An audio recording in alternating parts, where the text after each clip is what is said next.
உங்கள் favourite TV ஷோக்களை இனி miss பண்ண தேவையில்லை. ZEE5 இல் முற்றிலும் இலவசமாக காணுங்கள். இங்கேயும் எப்பொழுதும். உன் பிடிவாதத்தினால பரணி வாழ்க்கையில மட்டும் இல்ல, பாண்டி மாமாவை கோவப்படுத்தி இசைக்கு வாழ்க்கையிலயும் பிரச்சனை வர போகுது. இல்ல நிறுத்தல. விட்டா பேசிட்டே போத. நான் என்ன சொல்ல வரேன்னு காது கொடுத்து கேக்குதீங்களா? நீ வாத்தியாரமான என்ன நடு ரோட்ல வச்சு கேள்வி கேக்குதியா என்ன? இல்லை, உங்க விருப்பத்துக்கு நான் எல்லாத்தையும் செய்தேனே. செய்யும் போது உங்களை கேட்காம நான் ஏதாச்சும் ஒன்னாவது செஞ்சிருக்கேனா? எல்லாத்தையும் நான் உங்களை கேட்டு தானே செய்தேன். அப்ப பரணி விஷயத்துல மட்டும் எப்படி இல்ல அவளுக்கு பிடிக்காம ஒரு விஷயத்த நான் செஞ்சுட்டேன். அதையும் புரிஞ்சிக்க மாட்டேங்குதீங்க. என் குடும்பம் என் கண்ணு முன்னாடியே அடியத்தை பார்க்க சொல்லிதீங்களா? என் பக்கத்துல என்ன நியாயம் இருக்குன்னு யாராச்சும் காது கொடுத்து கேட்டதானே என்னன்னு புரியறதுக்கு. சரி சொல்லுன்னு கேக்குறேன். ஏய், அந்த நரி பையன் இருக்கானே, அவங்க அப்பா சவுந்தர பாண்டி, அவன் இதை வச்சு ஒரு பரமபத ஆட்டத்தையும் பிளான் பண்ணிருக்காம்ல. அதுக்கு தானே வேணாங்க.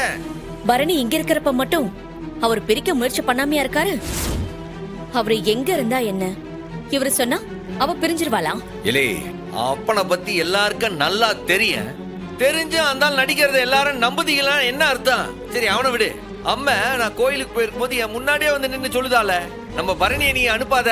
இதே மாதிரிதான் என்ன 20 வருஷத்துக்கு முன்னாடி ஜெயிலுக்கு அனுப்பி உங்ககிட்ட இருந்து என்னைய பிரிச்சான். அதே மாதிரி இன்னைக்கு பரணியை அமெரிக்காவுக்கு அனுப்பி அவளை பிரிக்க பாக்குதான். எக்காரணத்துக்கு ஒண்ணு பரணியை அமெரிக்காவுக்கு அனுப்பாதன்னு அவ வாயாலே சொன்னால. இதுக்கு என்ன சொல்லுத? ஏலே, என்ன நான் சொல்லுத நம்பலையா? எப்படின்னு நம்ப முடியும்? நீ கடல்ல விழுந்திய போய் அப்ப நீ எங்க போனன்னு திக்கு தெரியாம அலையும் போது அம்மா கனிவாயில வந்து சொன்னால, அத நம்பித்தான் உன்னை தேடி வந்த நானு. அன்னைக்கு அதை நம்பும் போது இன்னைக்கு இதை நம்ப மாட்டேனா நானு? பாருங்க, நான் சொல்றத நம்ப கூட வேண்டாம் நீங்க. இப்ப நான் சொல்லுதம்ல, இத கேட்டா போதும். என்ன செய்யணும் ஏதை செய்யணும் நான் பாத்துக்கிட்டேன். இது எங்க விஷயம். இதுல நாங்க 2 பேரும் முடிவு எடுத்துக்குதான். எதுக்கு 3ஆவது ஆள் வந்து உள்ள பேசிய? எது வந்தாலும் நான் பாத்துக்கிட்டோம்ல, நான் சமாளிச்சுக்கிட்டேன். போதுமா? ஓ, அந்த அளவுக்கு நீ பிடிவாதமா இருக்கியானே? அப்படிதான் வச்சுக்க. நான் எது சொன்னாலும் புரிஞ்சுக்காம பேசுறவங்க கிட்ட என்னத்த சொல்லி பிரயோஜனம்?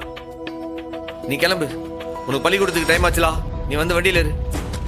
ZEE5 ஆப்பை டவுன்லோட் செய்து அனைத்து எபிசோடுகளையும் இலவசமாக பாருங்க.